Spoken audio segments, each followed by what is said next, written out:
بسم الله والحمد لله والصلاة والسلام على رسول الله وبعد رب اشرح لي صدري ويسر لي أمري واحلل عقدة من لساني يفقهوا قولي رب زدني علما رب زدني علما رب زدني علما. Where did we stop last time? Firstly, welcome to Seerah with the kids. And where did we stop last time? Where some Arabs go into the town of Abraha. Some Arabs go, yeah, they go to Abraha, and then what happens? Abraha comes for what? To break the Kaaba. Okay, so Abraha is on his way to break the Kaaba. To destroy the Kaaba. Okay, to destroy the Kaaba. Alright, so break and destroy the Kaaba. So what happens is you find that people, they're all gathered, they hear about the news of Abraha coming in, right? And obviously imagine if like a huge army is coming in and they, you know, the news of this strange creature, they've never heard of this, you know, what is this thing with a long nose that's coming in, right? So they're all intrigued, but they're also scared that what's the purpose of it. So as Abraha, he's entering Makkah, he's entering the valley of Makkah through the path of Taif, he's coming through that. He enters the valley of Makkah and guess what happens?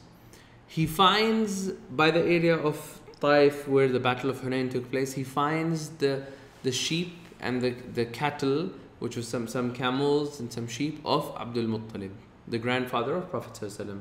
So he finds them and he captures them.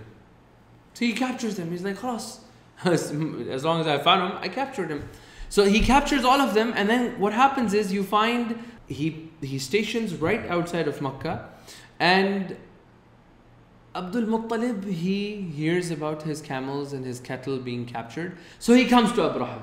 Now obviously Abraha hears that, okay, wow, the leader of Makkah, the king, he's arriving to meet me. He's like, wow, it must be something really important. He must want to bargain something with me, right? So he comes and Abraha, you know, prepares for his thing. He gives him this, you know, royal treatment. Abdul Muttalib comes in, he sits down, and Abdul Muttalib says, can you please free my goats and camels? Abraha is like, I thought you were going to bargain with me not to destroy the Kaaba, and you're going to, you know, plead with me, do some treaty, and I thought you're a respectful man. And you come and tell me this? That you're just here for your goats? So Abdul Muttalib, he replied and he gave an answer. He said, Ana sahibu ibil. I am the owner of the camels and the cattle. وَلِذَا جِئْتَ. That's why I came to you. وَأَنَا أُحْمِيهِ. I am the one who is going to protect them.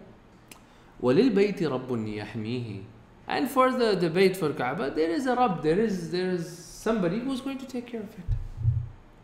At this point, Abraha gave him the camels and everybody waited to see what is going to happen.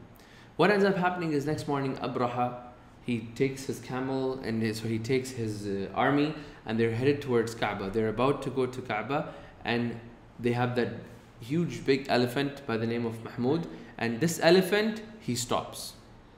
He does not want to go and destroy the Kaaba. So what happens is they push him, they start hitting him more. So Abraha commands, hit him more. The more they invoke him, the more they hit him, the more firm he becomes until he sits down. Move me if you can. And he doesn't want to do that. And as they're about to, you know, they're all focused on this big elephant who was supposed to technically destroy Kaaba. They see that huge clouds, like a cloud is coming over Kaaba and over the Haram. And everybody didn't expect that. And they all thought it's like clouds. But in reality, they were birds that Allah subhanahu wa ta'ala had sent. And each bird had three stones. Where did they have the 3 stones? One in and the other 2? In the talons, or in the claws that they had, in the talons. And they all flew in, and basically, as soon as they covered the army of Abraha, they started dropping those stones. And what would happen is, as soon as a stone would hit anybody, they would turn into hay, and some other person, they would die eventually. Not necessarily turn into hay, but yeah, some say that, you know, they would turn into hay. Others, they would just die instantaneously. They would, like, their bodies would dissolve, kind of like what happens, you know, if you get exposed to nuclear radioactive exposure. nuclear, you don't know that yet, but inshallah when you guys grow up you'll hear about it. If any radioactive material gets impacted to human, enters a human body or something, you start dissolving. So your body starts melting like ice cream. Okay? So that's exactly what happened to them. So they all died. And because of this, the surah, Allah subhanahu wa ta'ala reminded the Quraysh, Surah Al-Fil, right? What is the surah? Can you recite it? Alam tara kayfa? Loudly.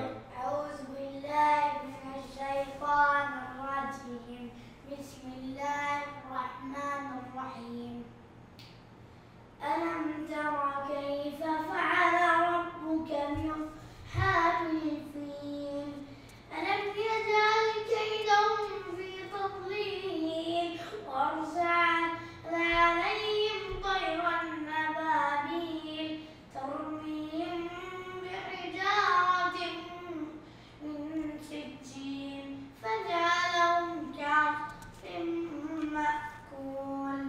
Good. And then what happens is the whole army of Abraha is destroyed. And all the people of Makkah, they become happy. And Abdul Muttalib, everybody returns back to their house. Abdul Muttalib goes back. And it is time for Amina to give birth. So it's a time, she's very close to it. So he goes and asks about Amina, how is she doing? How is everything with her? And it was just very, very close time for her to give birth to Prophet Sallallahu Alaihi Wasallam.